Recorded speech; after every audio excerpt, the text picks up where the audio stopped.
Olá, eu sou a Graziela Andrade e no Spiral Talks de hoje a gente vai conversar com a professora Sônia Caldas Pessoa. Ela é docente lá na graduação de comunicação da UFMG, na pós-graduação também, onde também coordena o grupo Afetos e também é autora desse livro, Imaginário Sociodiscursivo sobre a Deficiência, Experiências e Partilhas.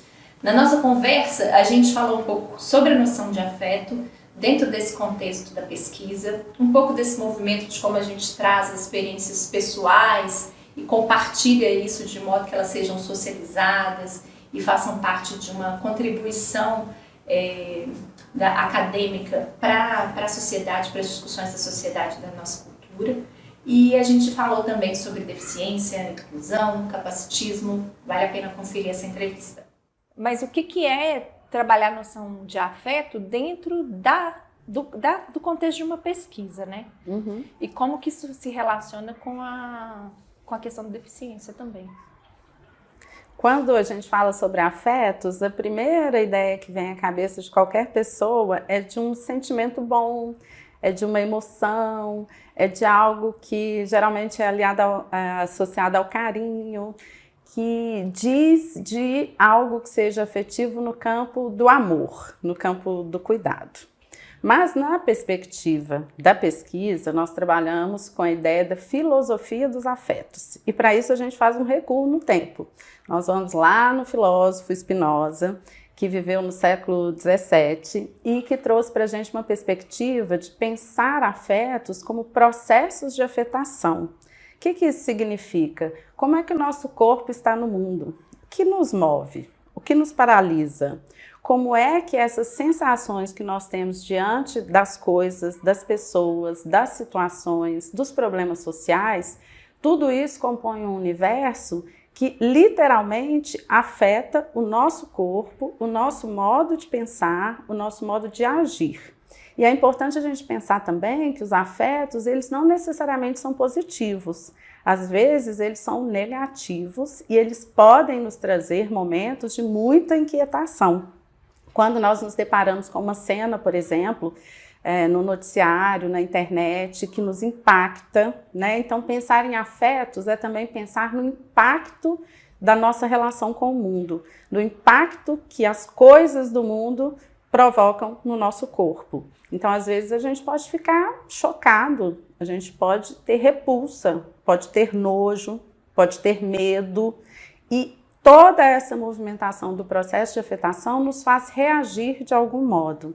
Como é que isso vem para a pesquisa? Como é que a gente chama e considera a pesquisa em dimensão afetiva? Nós chamamos a pesquisa a partir do envolvimento do corpo dos pesquisadores. Durante muitos anos, as ciências sociais aplicadas e as ciências humanas foram acostumadas a pensar a pesquisa a partir de um distanciamento de quem pesquisa, da pessoa pesquisadora. E na dimensão afetiva, nós buscamos esse envolvimento e esse assumir de que o corpo pesquisador faz parte da pesquisa tanto quanto os fenômenos que nós observamos e com os quais nós dialogamos.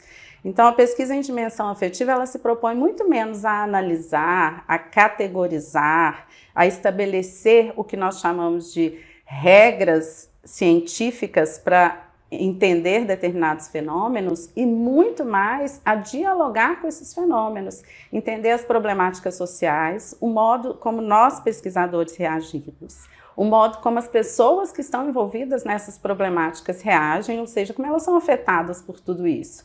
E como nós podemos colaborar. Algumas pessoas dizem assim, quem pesquisa com afetos é porque tem uma ideia utópica do mundo, é porque é uma ilusão de que nós podemos fazer alguma coisa. Não, a gente está pensando cientificamente nos fenômenos e no nosso envolvimento, nesse estar no mundo. Como é que nós queremos ocupar o mundo? Como é que nós queremos ocupar a ciência? E para isso é preciso que o corpo do pesquisador, da pessoa pesquisadora, seja envolvido e seja considerado na pesquisa como algo que é importante e que faz diferença. É curioso quando você diz que que as pessoas podem imaginar que é uma utopia trabalhar o afeto, porque eu imagino que é uma utopia trabalhar a objetividade. Porque esse lugar da objetividade, ele é inalcançável também, né? É como se fosse um lugar puro, um lugar que não é contaminado pelo olhar do sujeito, pela perspectiva social, cultural. Então, isolar o objeto do mundo é algo que a ciência às vezes procura fazer, mas que, especialmente para ciências humanas e para as artes, é simplesmente impossível. Isso, para mim, é uma utopia. E quando você traz de uma maneira tão clara, objetiva não, mas tão precisa essa noção de afeto, eu fiquei pensando muito na ideia do atravessamento. Então, o afeto enquanto um atravessamento dos fenômenos pelos quais que a gente constrói, pelos quais a gente passa, e também da noção de experiência, que é uma noção que está sendo muito discutida também na nossa área, né? Tanto nas áreas das artes quanto nas humanas, e que a ciência tem voltado os olhos um pouco para pensar nisso, né? Que é uma experiência e o que é uma experiência, e a experiência ela é sempre de um ponto de vista subjetivo, né? No sentido de que a experiência que eu tenho é experiência diferente da sua e de qualquer outra pessoa, né? Tem uma questão que eu gosto muito de pensar, que é o seguinte, tem uma noção de experiência que vem do filósofo francês David Lapouade, e ele pensa a experiência a partir da ideia de onde o corpo está. Ele diz assim, a experiência é onde o corpo está, aqui, agora, ou onde o corpo esteve, né? Que são aquelas marcas, a gente pode chamar assim, que a vida vai nos deixando. E o modo como nós vamos sendo afetados por todas essas marcas. E a subjetividade na pesquisa em dimensão afetiva ela é fundamental, porque nós não estamos interessados em histórias pessoais, mas as vivências pessoais e as singularidades dessas histórias fazem toda a diferença para o que epistemologicamente a gente considera fundamental na pesquisa em dimensão afetiva, que é o mergulho nos fenômenos, nas situações, para, a partir de uma experiência singular, nós pensarmos a problemática coletiva, social. Então, a partir dessa vivência, das histórias de vida, das narrativas que nós conseguimos aprender, de pessoas que estão pesquisando, de seus familiares, do modo como essas pessoas se localizam diante desses problemas sociais, a partir dessa vivência, nós vamos fazer reflexões, discussões, com toda a sistematização necessária do ponto de vista científico, mas nós vamos ter um corpo que se moveu e se move, né, com muita singularidade, vivenciando cotidianamente questões que muitas vezes dizem da sua própria existência e da existência de muitas outras pessoas. Quando eu digo isso é porque existem pessoas, existem sujeitos, grupos sociais que literalmente precisam todos os dias, cotidianamente, lutar pela própria existência, né? Lutar pela própria existência significa uma série de questões que dizem dos problemas sociais, da problemática social. Então estão envolvidos aí questões com educação, saúde, mobilidade, o direito ao corpo do ponto de vista não só do uso funcional. Eu como, eu me alimento, eu bebo, as necessidades fisiológicas que são consideradas básicas, mas o direito ao lazer, ao entretenimento, à dança, à arte, na vida adulta, ao sexo, à reprodução e uma série de outras questões que dizem de uma vida social ativa e cidadã, que qualquer pessoa tem direito. Então, esse mergulho na singularidade, ele não é para valorizar ou hipervalorizar uma situação individual, mas ele é necessário para que a gente consiga, a partir da experiência individual e singular, refletir sobre problemáticas sociais. Inclusive as questões de inclusão e da deficiência, né? Porque quando você fala da ideia de singularidade e do respeito à singularidade do outro, né? Me vem muito à cabeça essa questão de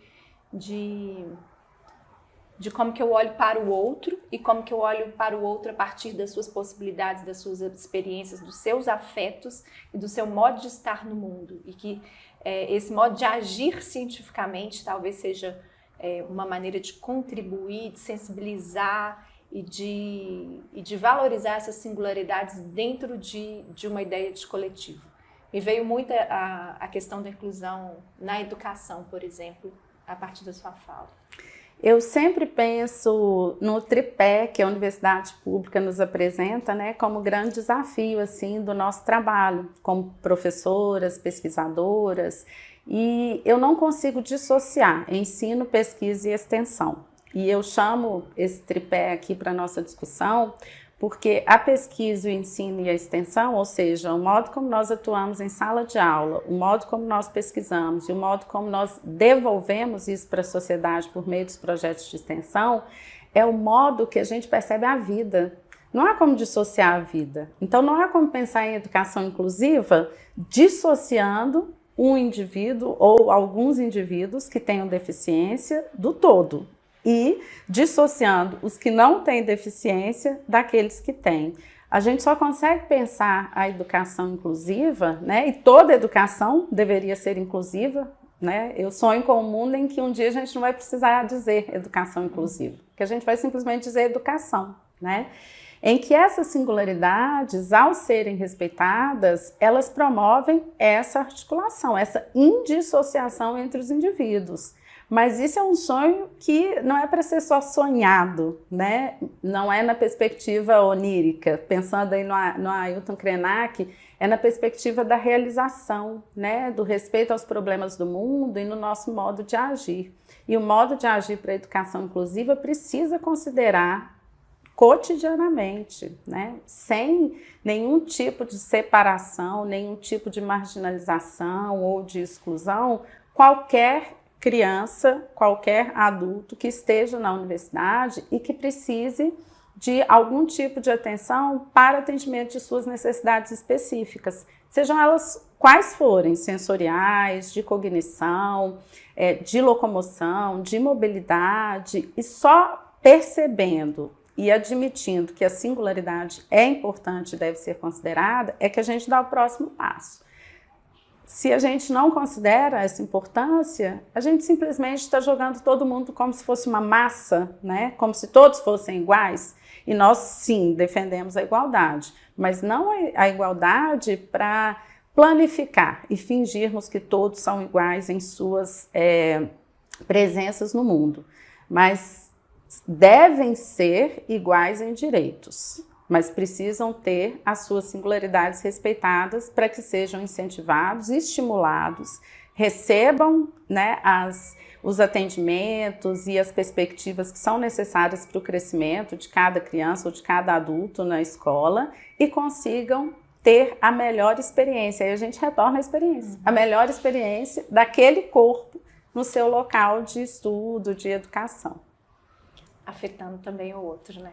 E esse processo, é muito importante a gente pensar em afetar o outro, né? Porque o processo de afetação, ele é múltiplo e ele é incessante, né? Então, quando nós pensamos em trabalhar com pesquisa, com ensino, com extensão, do ponto de vista afetivo, nós estamos dizendo o seguinte, olha, nós estamos sendo afetados por tudo que chega aqui, né? Por tudo que nos impacta. Mas nós também queremos afetar outras pessoas. E um afeto que seja positivo. Não necessariamente fácil, né? Nunca é difícil, é desafiador. Muitas vezes é inovador, muitas pessoas desconhecem, mas é necessário que a gente se mova. O Spinoza diz que o medo nos paralisa. E aí, com todo respeito ao Spinoza, eu costumo dizer que o medo pode sim nos paralisar, mas ele pode também despertar em nós uma força reativa, não no sentido negativo, uma força reativa que nos move em outras direções, porque se nós não concordamos com determinadas situações ou problemas sociais, se nós não estamos dispostos a seguir naquele mesmo modo de operar, o medo que aquela situação nos traz é também propulsor de outras ações nossas. Então, esse processo de afetação contínuo, mútuo, incessante, ele é necessário para que a engrenagem social consiga se mover e a gente ter avanço em relação à pesquisa, à educação inclusiva e a essa proposta, né, de pessoas como nós que tiveram experiências ou têm experiências pessoais e nem por isso os temas e as reflexões não são importantes ou não têm credibilidade, pelo contrário, né? A experiência é como se ela sedimentasse ali parte de um caminho que é necessário desbravar, né? Ela nos dá muitos insights, ela nos traz muitas inquietações, ela nos traz um vivido que nenhuma outra pessoa pode alcançar, né? Cada um de nós, cada uma de nós, nas suas áreas, com o seu corpo, com o que viveu, pode fomentar isso por meio da ciência. Uhum. E eu acho que também tem uma ampliação da discussão e da reflexão, né, a respeito desse saber, quando a gente se propõe a trazer a experiência para a discussão,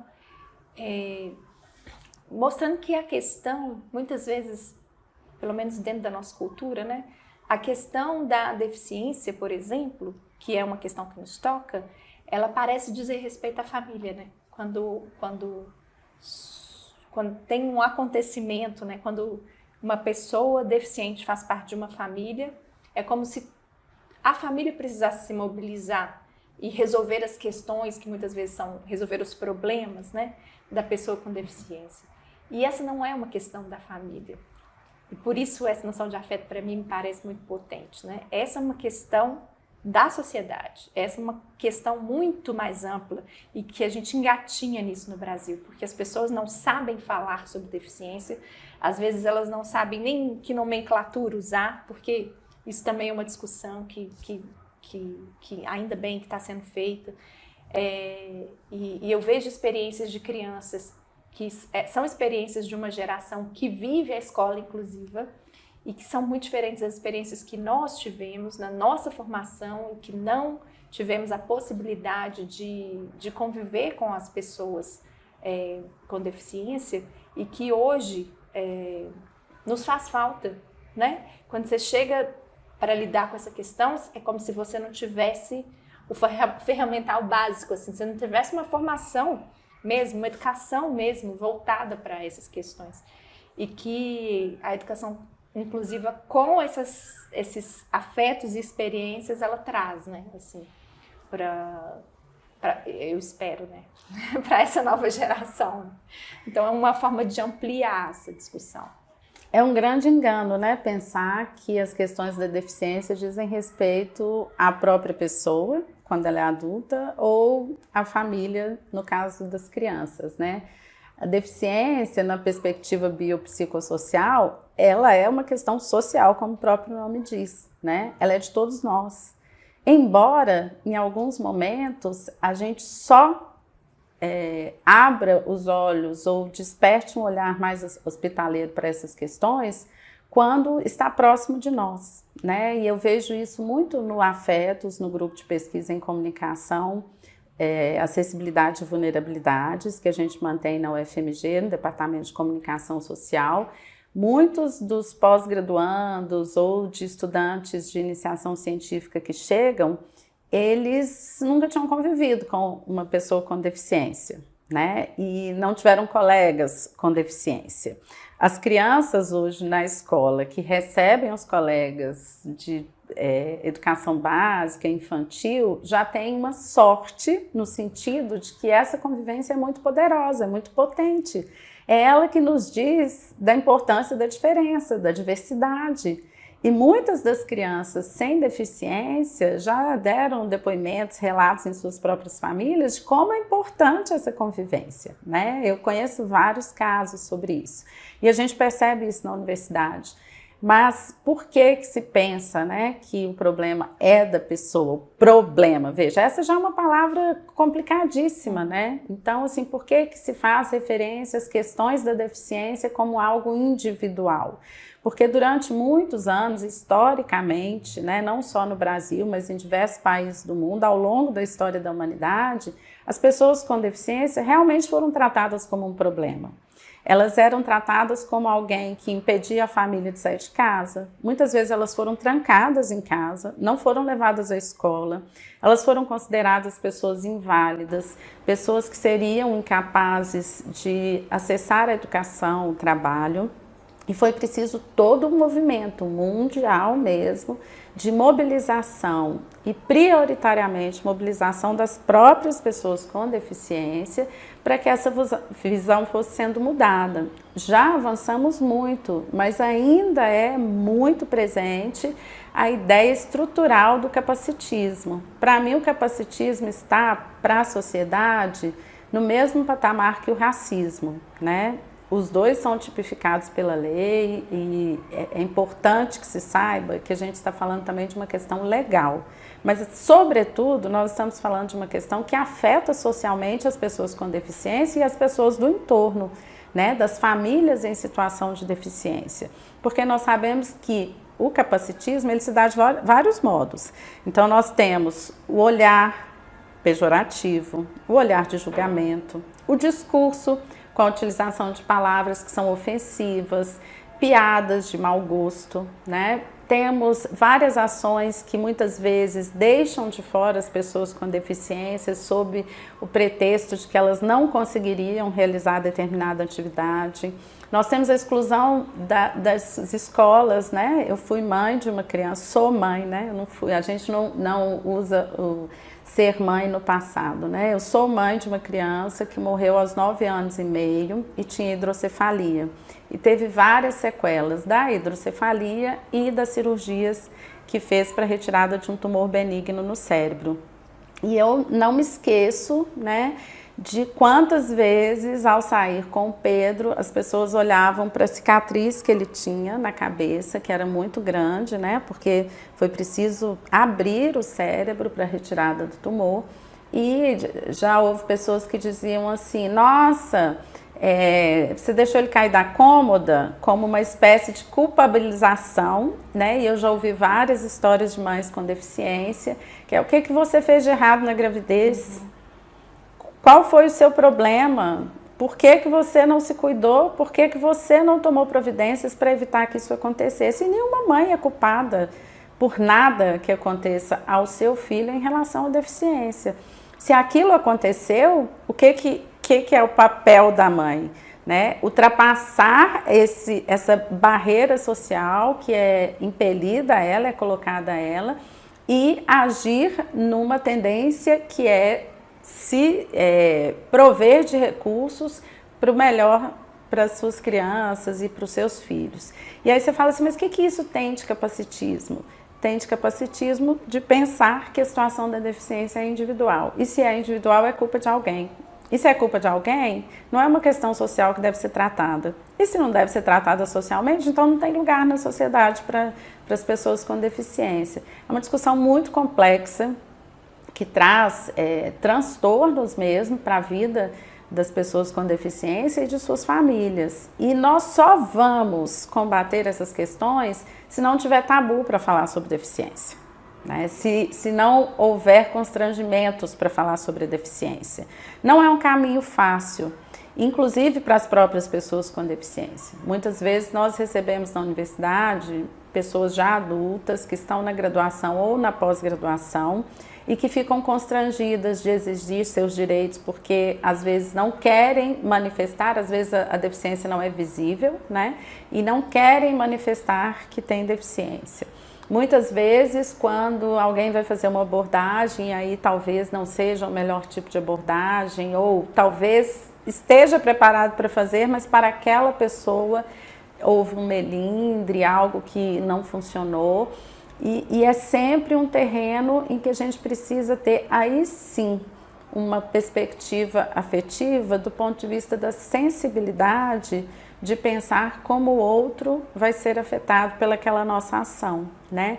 Então, respeitar a autonomia, pensar em como essa pessoa está vivendo aquele ambiente, como ela está se sentindo naquele ambiente, mas ao mesmo tempo a gente volta na singularidade, entender as singularidades para que a gente consiga fazer com que a experiência de inclusão dessa pessoa dê certo. Sempre que eu vou dar cursos de educação inclusiva para colegas, professores, técnicos administrativos, enfim, várias pessoas, geralmente as pessoas dizem, mas nós não estamos preparados. Eu digo, não estamos mesmo, porque ninguém nos prepara para a vida, não tem um manual para a vida. Nós podemos trabalhar guias que são indicativos, como nós fizemos, nós podemos trabalhar textos, nós podemos dar treinamentos, mas cada situação de interação é uma. Cada modo como nós vamos lidar com a pessoa é especial no sentido de que é necessário que haja ali toda uma condição para que essa pessoa se sinta bem recebida. E a gente vai ter 100% de certeza de que vai dar certo? Não. Mas é importante a gente não ter medo de errar, da gente estar aberto a tentar, da gente estar aberto a receber do outro também, muitas vezes, questionamentos que às vezes a gente não espera. E que é importante que as pessoas façam esses questionamentos. Até para que a gente perceba, opa, peraí, né? Não tem fórmula. Não estou preparado, mas eu posso aprender. Eu posso entender como é que funciona. Eu posso conhecer melhor. E eu acho que esse é o grande lance da pesquisa, né? Eu acho que a pesquisa nos mostra que, na verdade, a gente conhece muito pouco vulnerabilidades. Nós estamos cotidianamente em locais de vulnerabilidades, seja nas interações, seja na nossa presença no mundo, seja como nós idealizamos esses momentos, esses encontros, né? O Spinoza diz que há o bom e o mau encontro. E se a gente fizer um balanço da vida, quanto será que tem de cada lado aí dessa balança, né? Quanto será que foi de bom encontro e o quanto foi de mau encontro? Mas o importante é que a gente aprenda com cada um deles. E olha, eu estou para te dizer, assim, aos 52 anos, acho que os maus encontros me fizeram amadurecer muito mais e a pensar muito mais no outro e do ponto de vista social do que os bons encontros. Porque os bons encontros, eles são muito necessários para a gente seguir, para a gente acreditar na vida, para a gente ter fé nas energias, no universo, no nosso trabalho, nas nossas filosofias e ideologias. Mas os maus encontros, eles nos dizem de que alguma coisa não funciona bem. E se não funciona bem, a gente precisa aprender. E aprender mais e melhor. Cada vez mais e melhor. E educação inclusiva só funciona assim. É um eterno aprendizado. Meu Deus, eu quero ser assim quando eu crescer. Você sabe? Que clareza de fala. Você sabe que eu choro, né? Quando eu dou entrevista. Nossa, obrigada Obrigada demais. Nossa, é tão bom te ouvir, foi uma aula para mim. Esse foi o nosso Spiral Talks. Hoje nós conversamos com a professora Sônia Caldas Pessoa. Espero vocês até o próximo episódio.